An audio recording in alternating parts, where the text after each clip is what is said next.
And just everybody, welcome back to Suds and Science. It is so great to see so many familiar names, and there are a lot of names that I don't recognize tonight from all across New England and New York. So that's great. My name is Jason Hill, and I'm the host and coordinator for Suds and Science. And I'm a conservation biologist at the Vermont Center for Eco Studies here in the beautiful White River Junction in Vermont. And I recognize, so we used to meet down the street at this local brew pub, and obviously during COVID, that is not possible. But that has formed the background for this science communication series. And you may be wondering, well, so what you're going to see tonight is not a straight PowerPoint presentation from some expert speaking at you for 40 minutes. That's never been what Suds and Science is about. If Simone and I met each other on the street and I said, "Hey, Simone, how's that new research project going?" Simone would not go, "Oh, well, I'm glad you asked. I got these PowerPoint slides here on my phone. I want to show you. Can I see that?" Suds and Science has always been, it's been about casual. It's about talking to each other the way scientists talking to each other. And when you register, and 150 people have registered for tonight, which is amazing, I give you an opportunity to ask questions, and then I try to take all those questions and put them into a dialogue that our speaker and I can have. So I give your voice an opportunity to be heard. I share those questions with our speaker. We go back and forth a little bit. "Oh, that question's outside my wheelhouse. Oh, that's a great question. Make sure to ask about this." And that way I ensure that your voice is heard collectively and individually, as well as our expert. And my voice gets heard a little bit as well. And for me, this is a more equitable and inclusive format for discussing science, rather than an expert just speaking on about what they think you want to know about. So that's the origin of Suds and Science. And I am really happy you're here. So I want to point out one thing tonight. At the bottom of your screen, you're going to notice there's a chat button. And I've already incorporated a lot of your questions into tonight's conversation. There were more questions than I could possibly answer. I think 40 people asked questions, but I'm going to do my best. At any time tonight, you want to chime in with a question that's really relevant to what our speaker and I are speaking about. There's a lot of expertise and a lot of passionate naturalists in the audience tonight. If you want to share a tidbit that's your personal observation that's related to something we're talking about, by all means, put that in the chat and help spread that information to the other participants. I welcome that. After 40 minutes or so of speaking, I'm going to open up the mics and open up the camera and give everybody an opportunity to ask Dr. Whitecloud a question directly. But until then, please feel free to use the chat. I'm all about that. And to see that you know how to use the chat at the bottom of the screen there, I have a question for you, and a blatant icebreaker question. Can you come up with a creative name for a drink, alcoholic or otherwise, that is named after a plant or animal from the Alpine or Arctic ecosystem? Please put that in the chat if you so will. And while you do that, I would like to importantly acknowledge that my home here in the beautiful White River Junction is on land of the Diapensia. And the people who have been here since ancient times for 10,000 plus years and are still here.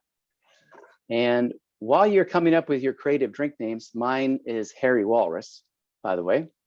I would love to welcome Dr. Simone Whitecloud. Simone, welcome to Suds and Science. Jason? Yeah. Kevin, I think the chat might be disabled. Can you check on that? I tried it and it was disabled, but I figured it was maybe Try again. Try again, everybody. I'm sorry about that. That default turned off there. That looks better. Cool. Thank you. I'm sorry. So Hairy Walrus is already taken. If that was yours, too bad. Come up with something else. And Simone, thank you so much. I think we've been trying for like 3 years to get face-to-face on Suds and Science. Yeah, it's awesome to be here. Thanks so much for having me. And thanks everybody for showing up tonight. I'm seeing some familiar names and I'm really touched to see some very inspirational people, some great botanists and some pretty legendary alpine botanists as well. So thanks everybody for being here. And I'm looking forward to sharing an hour with you. The Snowberry is an awesome drink name. Tundra Tea, I'm loving this. Keep them coming, folks. And Simone, I'd love if in your own words you could, tell us a little about yourself, introduce yourself to the audience tonight. Sure. So ironically, I'm actually a New Orleans native. So it's weird that I am an alpine and Arctic plant specialist, but that was thanks to my PhD experience at Dartmouth that sort of launched me into loving plants who love the cold. I finished my PhD in 2016 and got a job at Krell. So now I'm working, trying to understand language of plants. So thinking about how different individuals communicate with gases that they release into the air, and trying to see if there are ways that we can use that for understanding human disturbance in the landscape. Wow. You have a background in language, is that right? You have a degree in French, am I right? I do actually. Yeah. So my first degree was in French. And then my big brother was in medical school at the time. And he called me up. Actually, no, my first degree was going to be in biology. And he called me up and he said, if you know you want to be in science, you should study something fun. So I switched to a French major and then eventually picked up a bio as well. I think it's par for the course. I'm from Iowa and I study, animals in montane environments. Makes perfect sense to me that you're from New Orleans and study alpine and Arctic. Absolutely. So one of the questions that we got a number of people asked tonight was, as an Arctic and alpine researcher, how has this year, presumably with, pretty limited travel for you, impacted your research and sense of connection to the places where you work? Oh, well, there's a sort of two-tiered answer there. One is I'm actually recovering from a spinal injury. So even pre-COVID, I wasn't able to get up into the alpine zone. So it's been longer than just 1 year since I was able to get into the field. But I will say on the flip side of that is that anytime that I see a plant that is, a lower elevation species that moves up into the alpine, it's like seeing an old friend. Like a really common one is gold thread. So it's, I see it, I'm like, oh my gosh, like here you are. It's so great to see you. Or some of the club mosses, for instance. So I think the closest thing I can do is to be outside, and having that connection to, plants that are even distant relatives is sort of enough to remind me of the magic of the alpine. At this point, it's actually been more than 5 years since I've been up there. Wow. So I'm glad you're feeling better, or you're able to. Will you be able to get there soon? I don't know. No. Yeah. I don't know. We can hope. I mean, I can be upright for today's oh my God, discussion, which is great. So I'm making progress. Well, I still think you're the person to inform all of us about the alpine and Arctic ecosystems. I think most of us are probably aware that we don't have walrus or muskox on top of Mount Mansfield, but the difference between Arctic and alpine ecosystems here in New England, those subtleties might be lost on most of us. They certainly are on me. Could you tell us about some of the similarities and differences between those two ecosystems? Sure. So basically, alpine is one type of tundra and Arctic is another. So they share that, right? And what's common about tundra is that it's a treeless landscape. And in the case of the Arctic, that treelessness is not so much because of the cold, it's just because of permafrost, right? And it limits the depth to which trees can sink their roots in. So it's very easy for them to topple over. They just don't survive, right? The alpine in New England is a little different because we have an alpine zone that's at very low elevation, right? Usually Arctic tundra is only found in the Arctic. Alpine tundra is found at the very tops of mountains. And usually it's at over 8,000 feet, right? So in New England is this weird pocket where you can get alpine at like 3,500 feet. And the speculation is that the reason this occurs is because we get these mix of three air masses that come over us and create these, world famous winds that we have on Mount Washington and in the surrounding areas. And so because of that, it's just too windy. And that's not only the idea of trees getting knocked over in the wind, but the realities of ice abrading crystals. So if you've got snow that then forms ice and there's snow and ice blowing across that, it's literally sandblasting the plants. And so you can see that going up onto the ridge, actually, the stunted trees that grow the higher you get up before you're actually into the alpine zone are called crumholts. And you can see individual plants where obviously their little tip was sticking up above the protective snow and they got abraded. And then that area is bald, right? It's just down to bare wood, but then there's a little tuft of greenery at the top that was above that sort of ice erosion zone. So I think that kind of answers the question. I think technical name for those are split ends. Is that correct? Or I don't. Good one. I don't know what I'm talking about. Yes, absolutely. So I guess I honestly didn't realize that our tundra alpine is unique in that respect, that we're so far south. Is that a product of the Wisconsin, the last glacial period somehow, that we have these remnants? Or well, it's not that we're so far south, it's that our mountains are so low, because there right, are gotcha. alpine areas even in tropical regions, right? But they're at very high elevations.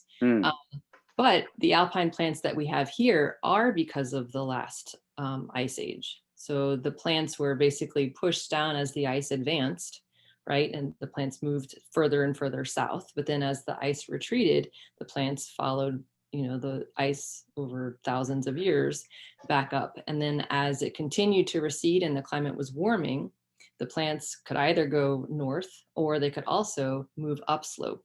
And so that's how these plants are now perched on the very tops of our mountains, not much elevation beyond, a couple thousand feet on Mount Washington.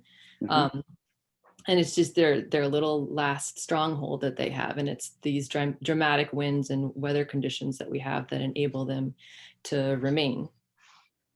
So somebody asked a question about our alpine plant communities. What was it? Basically glacial relics? Yep. Yeah. So you can consider them Arctic relics, right? Arctic relics, yeah.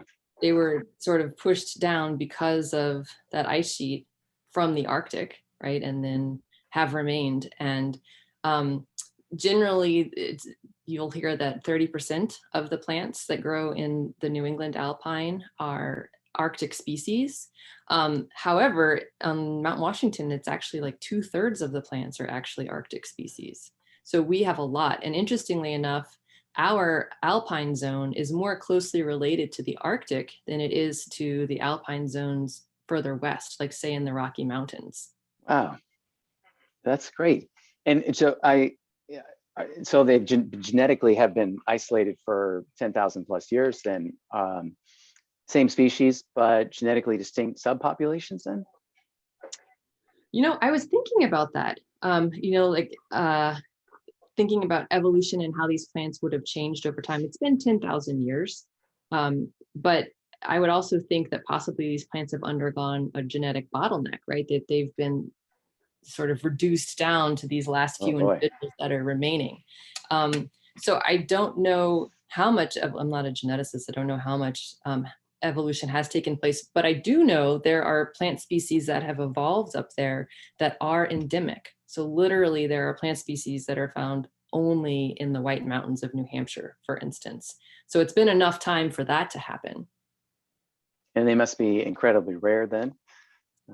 They are very rare, and I will give a shout out to somebody came up with the Boots rattlesnake root beer. So Boots rattlesnake root was one of these endemic plants. And when I was doing my research up there, first off, I have to give a shout out to White Mountain National Forest because they were really great in terms of permitting me and helping me figure out this is a really sensitive area. How can I do manipulations? And they were great to work with. And so as a result of granting me permission to be off trail, which is a huge deal in the alpine zone up there, they said, well, there are a few species that if you see them, you must stop. You do not touch anything, just back away. And so Boots rattlesnake root was one of them. And then there's also a mountain avens that's endemic there. And then there's the Robinson's cinquefoil, which I think is more people may be familiar with. And what are some of the evolutionary adaptations that allow these plants to exist in such at least to us, a harsh and challenging environment? Well, a lot of them are very short in stature, right? So that helps because in terms of wind, the closer you get to the ground, you're sort of moving into a boundary layer where there's just less airflow, right? So it's just more sheltered.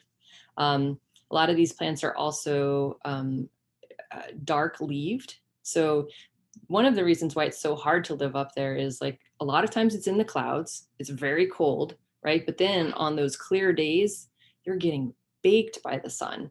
And so these plants actually have a lot of anthocyanins, which help to protect them from those super intense ultraviolet rays that are up there.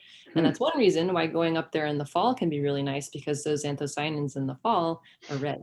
So there's a lot of like reds and purples. Some other adaptations, and it's cool to think about, I enjoyed this during my research, to think about convergent evolution. So if you look at alpine plants around the world, what are traits that they have evolved, like physical characteristics that are similar, despite the fact that these plants aren't related at all? And so one really common one is that a lot of them grow as a rosette. So this would be like leaves are sort of in a whirl, you know, so it looks like a disc. A lot of sedum, or like, what do you call them? I forget the common name.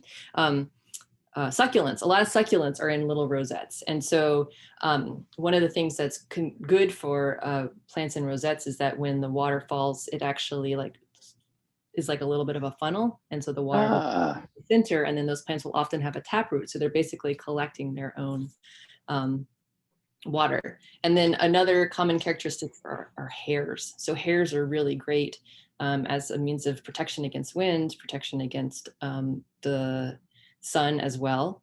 And then the plants can be hairy on top or hairy on the underside. And that'll also offer less moisture loss while the plants are photosynthesizing. Thank you. Wow. And in thinking of terms of pollination and seed set, are these plants in general up there predominantly wind pollinated, or are there insect pollinators or any cool insects up there that do some stuff? Wind pollination would be a great idea up there for sure. But there's a variety of plants up there. So you think about like your grasses and your sedges and your rushes, those are wind pollinated. But then there's also members of the rose family or the blueberry family, and those are insect pollinated. So there are, and I think I saw someone mention there are endemic butterflies as well as other insects that are coming down from lower elevation up to do the pollinating. But another common adaptation of alpine plants is to have not only sexual reproduction, which can be risky, but to be able to reproduce vegetatively. And so either they can have a part of themselves break off and then just grow somewhere else, or like in the case of the bog bilberry that grows up there, it's prostrate, so it's growing pretty flat, but anytime a branch touches the ground, it can sprout adventitious roots, and it can start growing sort of it's a clone, but a new plant can, grow there, and that way it's still fed by the mother plant. So a lot of vegetative reproduction going on up there rather than sexual, although it is possible. Wow, right. Just curious, you ever encounter bee-flies up there? Bee-flies. Hey, Wolf, I need a bee-fly. So we actually have an example of one of these pollinators that we're rearing. It came out of my salad, and we let it ferment. And it's actually, it's a flower fly. It's a bee mimic. So these guys can you take them out for me? Okay. And so these guys look, let's see, they look like bees, right? And they're often also called hoverflies. Which one? So we've identified this one. So this is who we think it is. And so these guys are actually responsible for pollinating a lot of the flowers up there. There's fewer butterflies than there are flies. A lot of the plants are fly pollinated. And I'll give my lovely assistant a second to get our fly out for a demonstration, and can maybe answer another question, and we'll come back to it. Absolutely. I did not realize cervids were important pollinators up there, honestly. I'm gonna have to, this is right on my desk. Oh, I use all the time. that's so cool. Yeah, they're such awesome group of insects. Can we see his, oh, there's his little stripy belly. Now, wait a minute. This came out of your salad?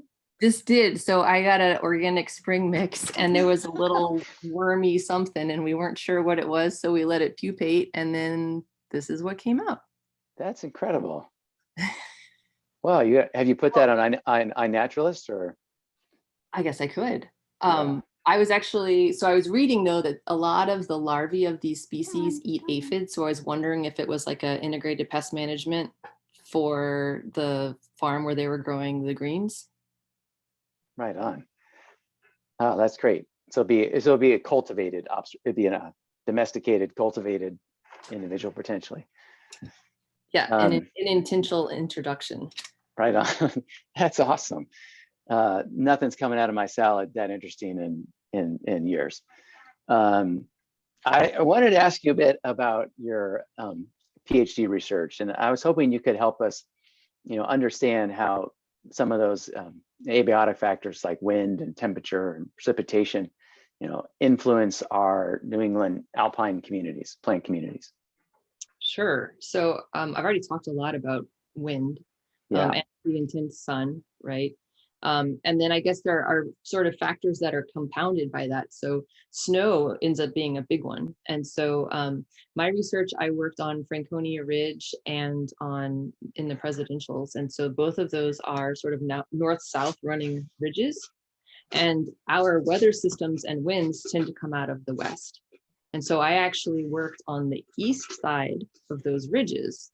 And what was interesting was that these physical factors played a really important force in determining what species were found there. So in the case of snow, for instance, you've got the westerly winds coming, blowing all the snow, and then you've got these snow banks that will linger on the east side. And so you've got different species of plants, different communities that are growing there compared to the west side. And then because of the delayed snow, there's also more soil moisture that's available, and that has implications for nutrients within the soils as well. And the soils are deeper. So there's all these factors like, just by that physical ridge creating a boundary to shelter and then trap snow has these huge impacts on the landscape. Right on. And somebody just asked a question about the hairs that you mentioned earlier, and that aids somehow in loss and prevention of loss of moisture? Yeah, and so and it says on the flower species, the hairs aren't necessarily on the flowers specifically, although they can be. They tend to be on the leaves, and so the way that they can protect from desiccation, for example, is that the same idea of this boundary layer, right? Is that the closer you get to the surface, the slower the wind speed is, and then the hairs themselves can sort of shelter the leaf surface itself, right? So the wind is no longer blowing across the surface of the leaf. And you think way back, or actually I take for granted that I know a lot about plants. So you probably don't necessarily know about stomata, which is how plants breathe. And so often they're on the underside of leaves and there are these little holes, and this is where, moisture passes out as they're metabolizing, and also how carbon dioxide gets in for them to photosynthesize. And so the hairs can also help limit how much moisture is getting lost through the stomata, right? It just sort of slows the process of diffusion down. Gotcha. And then you can also think about them as sunscreen too, right? Because a lot of hairs are actually white, so they're going to be reflecting the sun. Instead of having a dark green surface that's just getting baked and absorbing the sunlight, it's a good sort of reflective quality. Wow. So a big part of your research, so I read your thesis, and a big part of your PhD work was testing the stress gradient hypothesis, which I've never heard of, but I immediately thought, wow, that had a lot of implications for the vertebrate population ecology work that I do. Can you help us understand this stress gradient hypothesis and how facilitation and competition come into play? Sure. So first, I want to recognize Burtness and Callaway, who are the two authors who came up with this theory or hypothesis in 1994. This idea that if you were along a stress gradient, so I just sort of painted that picture of the eastern side of the mountains and that they're much more sheltered.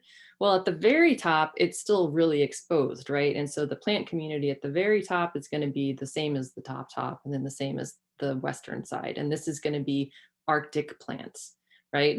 This gradient here is only 20 meters long, right? So this is a short gradient. And I spent 4 years working the same 20 meters over and over again. And what's interesting is that from here to being super exposed, very extreme conditions, you move down slope and you get to be much more sheltered. And so like plants are taller, they're like waist high here instead of being ankle high. It's just very, very different over a short space of time, a short distance. So there's the sort of physical gradient aspect of it. Then we want to add to that a biotic component. And so when people think about, species surviving, usually we tend to favor like the competitive aspect of like, oh, it's like, I've read of tooth and claw. It's just always competition. And I just really like the idea of thinking of the world as having facilitative interactions, that people want to help each other out and that there's this facilitative aspect. And so within ecology, about 20 years ago, there was this sort of resurgence of interest in facilitation. And these are examples of species helping each other out, right? They can be mutualisms, which we're fairly familiar with, right? So like one species, like think of a lichen, right? Where it's an algae and a fungus growing together and they both benefit, right? But it can also be an instance where one species benefits and the other, there's no effect at all. So this idea of facilitation is just that there's some benefit without a cost to the other species. And so I was interested in studying facilitation, and it didn't really matter where I did it unless it just mattered that it be an extreme environment. So we wanted a stressful environment where it was hard to grow. So I could have worked like in the intertidal. If you think about being in tide pools, you're going to be like pounded by waves and submerged, and then you're going to be out and exposed and dried and, windy and just two different worlds. I could have been in a desert. It's also very extreme for an environment, but conveniently, being a Dartmouth student, we had the Alpine right there. And so the idea of the stress gradient hypothesis is that when you're in an extreme environment, the plants or the plants are so challenged by life, they can't invest in whatever it would take to compete. They're just trying to survive, right? And then you may have these added benefits of facilitation taking place. Examples of this are, and this was actually not even in that extreme of an environment. In the Central Valley of California, there are oak trees with very deep taproots, right? It gets very dry in the summers, and the taproots are actually bringing up groundwater during the day, and then at night would release it into the surface and literally be watering the grasses growing beneath them, right? It's just a natural physiological part of the tree, but there's this benefit to the grasses. Another are saguaro cactuses, where they'll grow in the shadow of Palo Verde trees, right? And so they create a microclimate. It's not as hot. There's a little more moisture in the air, and it's this safe place to grow. And so the idea of the stress gradient hypothesis is that when it's super extreme, you're going to see facilitation. But as that gradient gets easier to live in, where we're moving down slope, the soil's deeper, the moisture lingers longer, there's more nutrients, it's not as windy, then you're going to see competition further down. And so the fact that I could see such an intense change in physical characteristics over 20 meters made it a really great place to try to address this question of like, can I find an example of facilitation taking place? Wow, and just to be, so I understand the structural idea of facilitation, like providing windbreaks. Is that facilitation also occurring, alleliopathically, biochemically? Do we know, or? So it potentially can. So I had two species that I ended up studying. One is a cushion plant called Diapensia.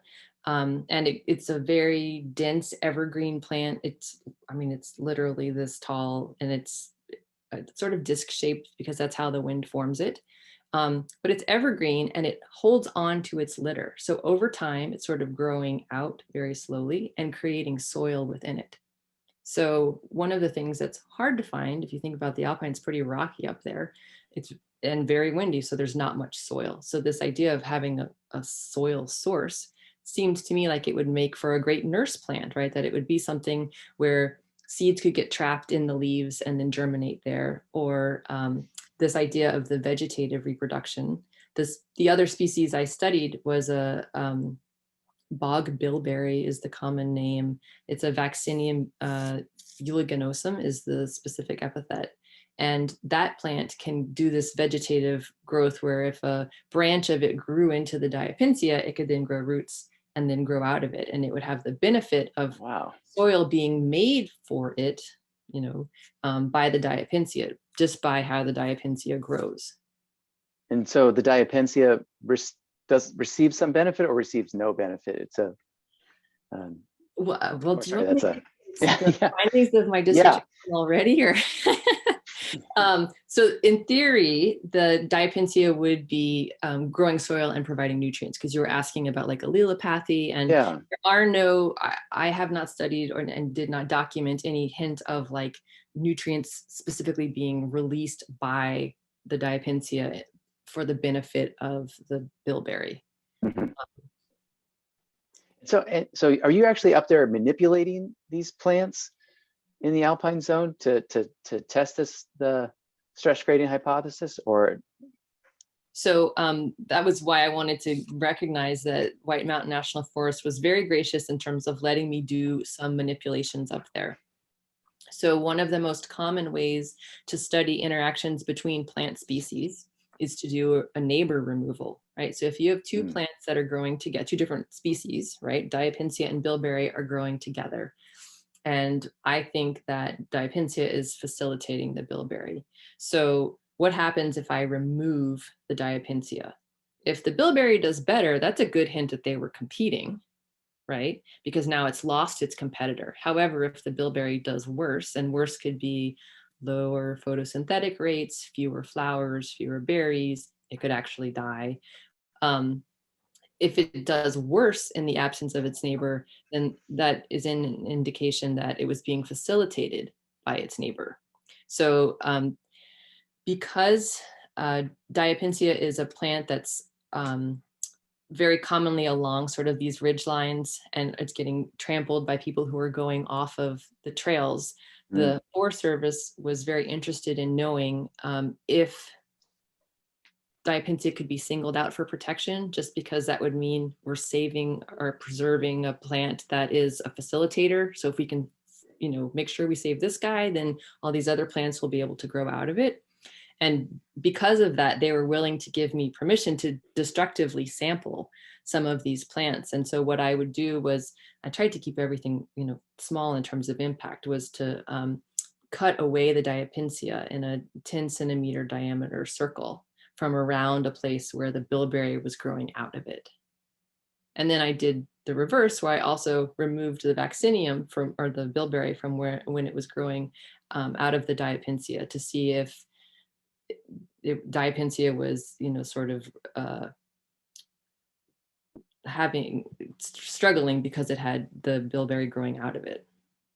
And so is it a good safe guess to think that what you found was actually dependent on how close you were to that peak of stress area?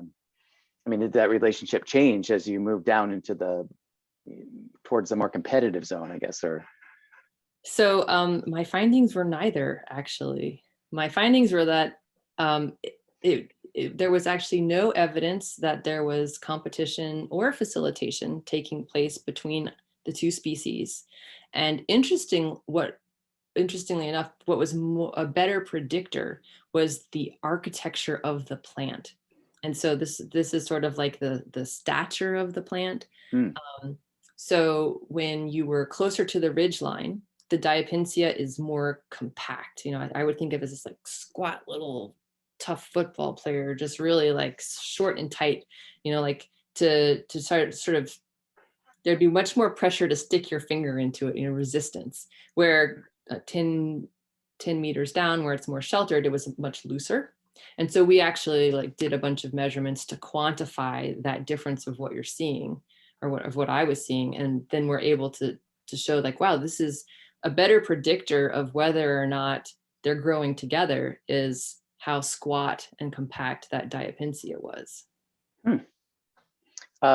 So is it also possible that, that I'm trying to relate back to some of my own research systems, that, maybe we're not exactly sure what to measure, or that, what we need to measure is happening on such a long time scale that over even 4 years for these slow growing plants might be too short a time frame? Yes, most definitely.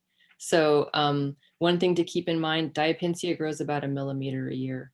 Wow. The individuals up there are like 900 years old, right? So my 4 years were a drop in the bucket. Wow.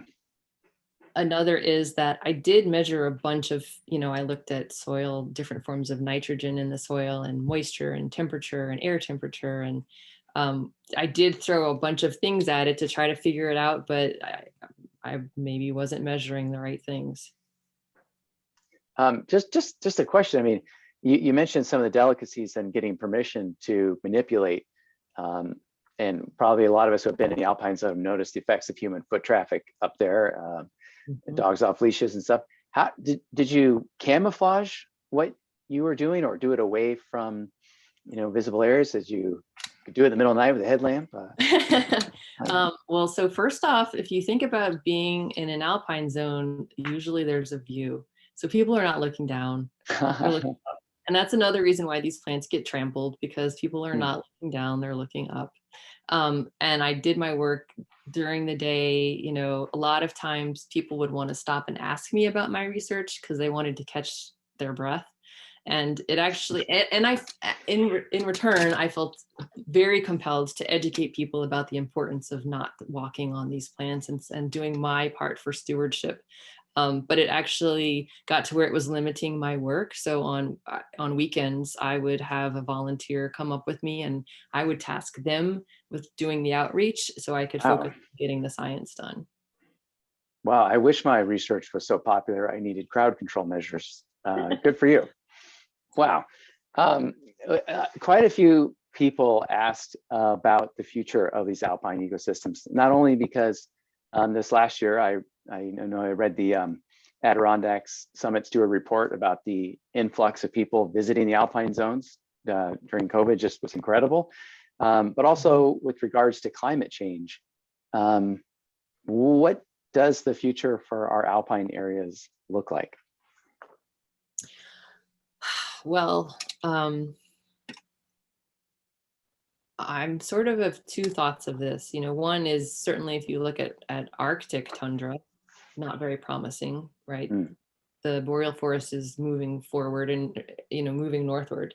And I think if you look at other mountain areas, other alpine areas, the same is true, right? Tree line is moving northward, or sorry, moving upslope. But I think, and this is my thought, this isn't research I've read, and it certainly could be that other people have published on this, but my thought is just with this combination of these three air masses that we have, that we will continue to have these intense winds that are driving these patterns that we're seeing.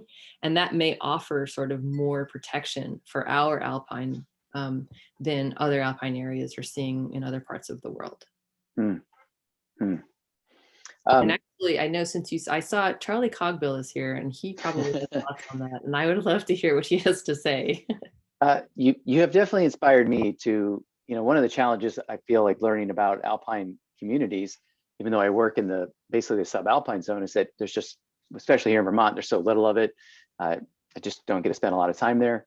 A number of people asked if you could recommend some resources for all of us in attendance tonight to help us learn to identify some of these plants, learn more about the community plants up there and the ecology. Sure.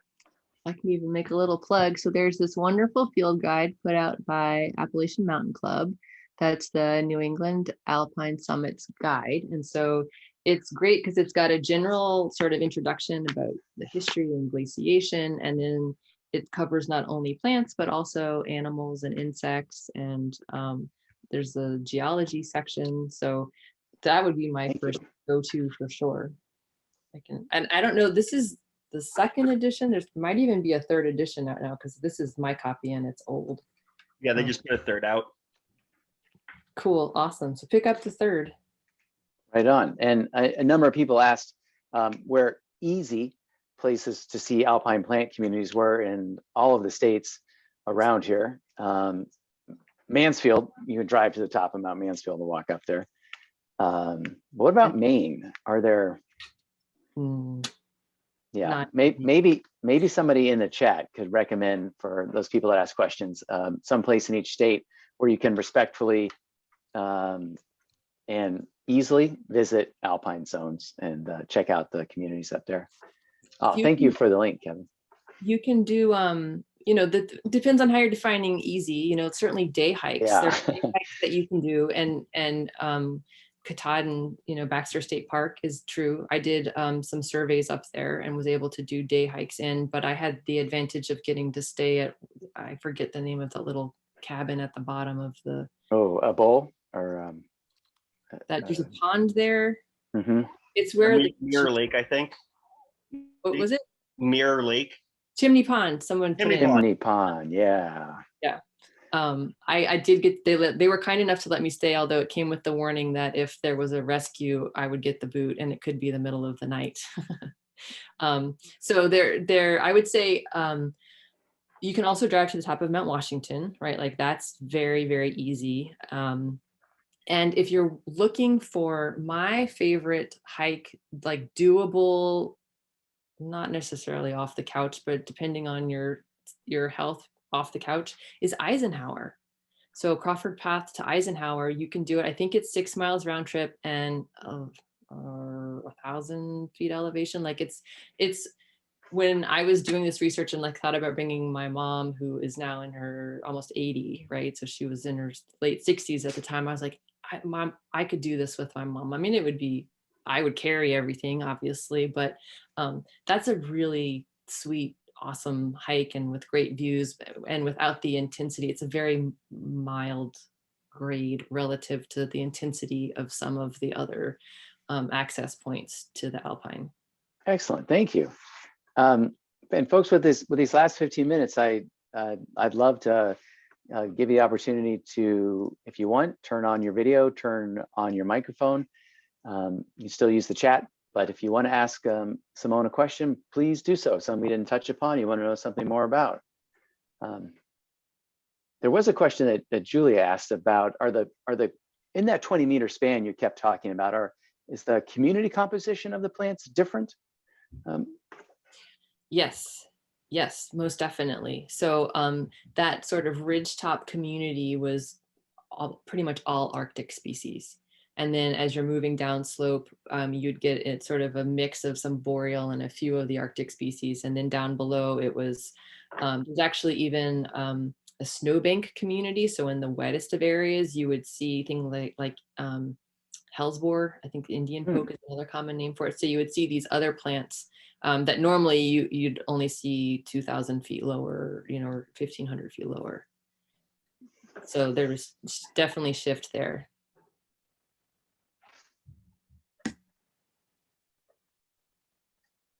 I see someone's asking how the cinquefoil is faring. I actually don't have an update on that and would love to hear from anybody who has a sense. For those of you who don't know, the Robinson cinquefoil is a conservation success story. So this was a plant that was over harvested in the late 1800s at sort of the height of the Victorian collection era, and is endemic to the White Mountains, as I mentioned earlier. But the Appalachian Mountain Club and the White Mountain National Forest were able to reroute some trails to protect the areas where they were growing, and then also collect seeds and successfully transplant young plants. And last thing I heard, which was actually in this book, so it's old since there's a third edition out, they had gone from up to 5,000 individuals now that were successfully established. And this is a plant that takes 8 to 12 years or so to flower.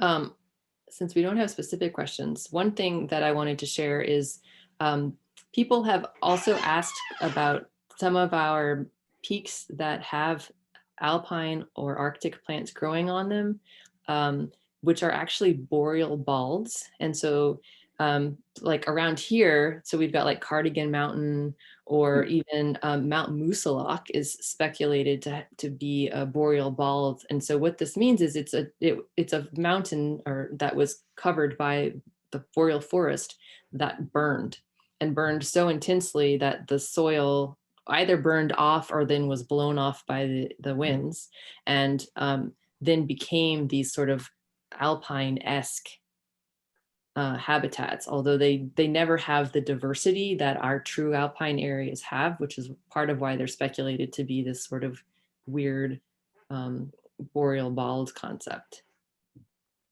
Oh, I didn't know that about, I known about the Cardigan fire. I didn't know that, so potentially that is also the case for Mooselock. I heard, and this is heard literally, that someone was digging soil pits and found some pretty intense ash layers and like burned layers. And then that was sort of where that idea came from. Oh God, that's great. I mean, that's awful, but that's great. Can I interject about the cinquefoil? I have no, Kevin, no. I got some numbers for you. Sure. About 1,500 in 1983 to about 4,500 in 1999, and now it's up to 14,000 individuals. That sounds insanely high, but that's what it says.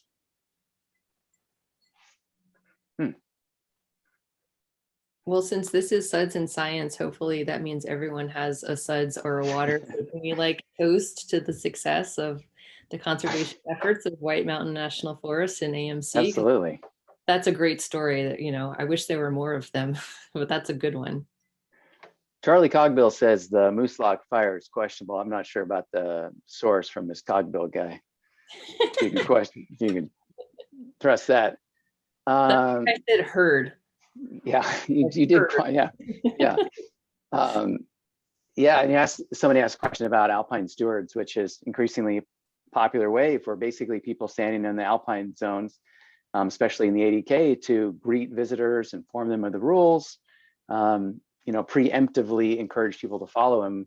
I know there are backcountry hosts in the Whites, but I'm not sure about Alpine Stewards there that I've encountered. If anyone knows, feel free to chip in the chat section. I know Mansfield has them. And they're actually giving lodging up there for the summer to be up there and do it. Yeah, see, there's someone saying Camel's Hump in Mansfield. I did it first summer and it was a lot of fun.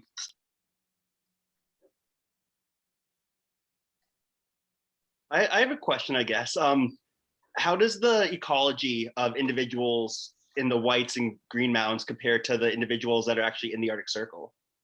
Like of the species that are polar species that we have on Mansfield, like are they different, or do we just not really know?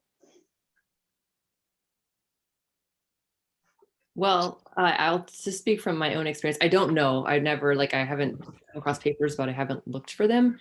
But I will say that the bog bilberry, for instance, which is the Vaccinium uliginosum, in my 4 years up there. So this is it's a member of the heath family. It makes delicious edible blueberries. In my 4 years, I saw 2 ripe berries.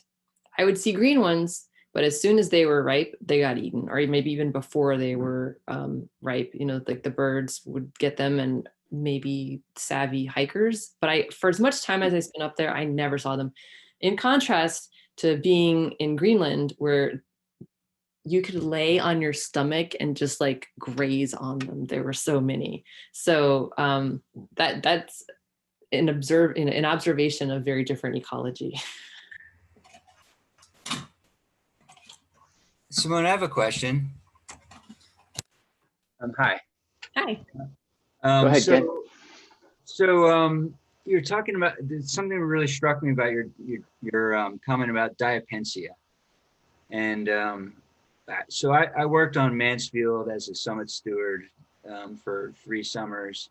and monitored like the very few patches of Diapensia that were up there, and then left for 20 years and came back and have been up there a couple of, every summer since. And there's this one patch that I remember seeing all the time.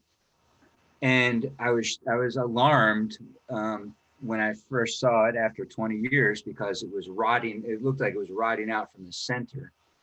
But what you're saying is that that's natural, and that's just the natural progression of the growth of the plant, and it's nothing to be worried. Because I was like really worried that somebody like stepped on it, and it's literally right off the trail to the summit of the ridge there, and so is that's the natural growth pattern of that plant? That's Well, so you will see forms where it will grow outward but remain green, right? And there will be no an inner part that is deteriorated. However, it's also documented that there are these sort of like wind blown parts where they will, a small part dies and then the wind erodes and just carves into it. And so then you'll see it where it's more like a donut, right? You've got the green on the outside and then this inner part that's dead. So that happens naturally. However, right, if it was a cold, icy day and someone stumbled on the plant and crushed it, it could make something, I don't know, was it boot shaped, hard to say for sure, but it is natural. And the good news is, though, the plant is also adapted to survive, with having that kind of damage. right. That's great. That's interesting to know. I'm glad to hear that. It makes me feel a little bit better about it. I mean, it is real close to a place where they do go up and ski off in the wintertime. And I've always thought that there was damage there from ski boots and stuff, but I'll keep that in mind. Thank you. Yeah, sure. I think someone was asking me if I have a favorite alpine plant. And I'll preface this by saying that my gateway drug to the natural world was birds. And I was obsessed with birding and was then like eventually like, well, what's that plant that bird is in? And the same is true of birds as is true of plants. My favorite is whatever one I'm looking at the moment. It's like, oh my God, I love you. You're so beautiful. And yeah, they're all spectacular and endlessly fascinating to me. One other thing though, along those lines, best time to go up there, some people were asking. So the sort of like beautiful carpet of flowers is like the last week of May and the first couple of weeks of June. So if you're looking for an alpine plant to fall in love with, that is a great time to go up there. Have you done any work with like alpine trees, like the dwarf birches? None. I think that's my favorite alpine plant. The one in Vermont. And Lou, Which of the birches? Betula minor and Betula glauca. I think we have Betula minor in Vermont, or we have like one or two, maybe, not many. Well, if there really are that few, then they probably wouldn't have let me work with them anyway. I think on Mansfield and Katahdin, they're slightly more common. Okay. I mean, Washington and Katahdin, pardon me. and I did have maybe one last question for you, Simone. Somebody asked, in the plant and insect world, we're already wildlife world, we're already messing with assisted migration and assisted colonization for some species. Especially, we're really seeing that moving endemic island species to islands that are free of rats, for example. On the monarch wintering grounds, they're already starting to plant the firs up above the existing monarch reserve so that those trees are there in 100 years when the monarchs are moving up. Mm-hmm. Is this something it's controversial? Absolutely. Is that something that is happening or people are talking about in terms of conservation in the alpine plant community? I honestly can't really speak to if that's a discussion right now. Yeah. I can certainly state my opinion, which is that I would be for it. you know, I can understand wanting to sort of take a hands-off approach, you know, and let nature take its course. But the reality is these plants and animals are being challenged not because of nature, but because of the impacts of humans. And so I feel like it makes the most sense to try to work and alleviate that as much as we can. Right on. That's like saying sea turtles are choking to death on plastic bags. We just let nature. They should learn. They should learn not eat plastic bags. Those turtles. Yeah. Well, I think maybe we have time for one last question. If anybody, you've been waiting all night, you've been waiting your whole life to ask Simone a question, traveling through space and time and nth dimensions to get here. This could be it for you, folks. Barbara, you're up. Thank you. What boreal birds are up there? That she mentioned birds. Oh yeah. Oh, so The Bicknell the thrush. Bicknell perhaps. thrush, right? That was one of my favorite things of living in the backcountry in order to conduct my research, was to get to wake up to those every morning.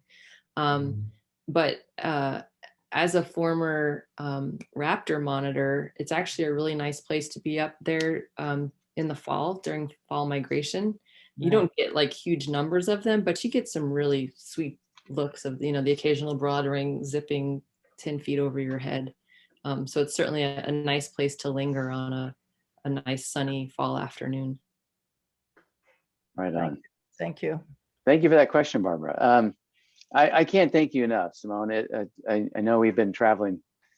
You and I have been traveling a couple of years to make this happen, and I thank you so much for your time. I really value your expertise and your time to be here tonight. It's been real pleasure to speak to you. So thank you for being here.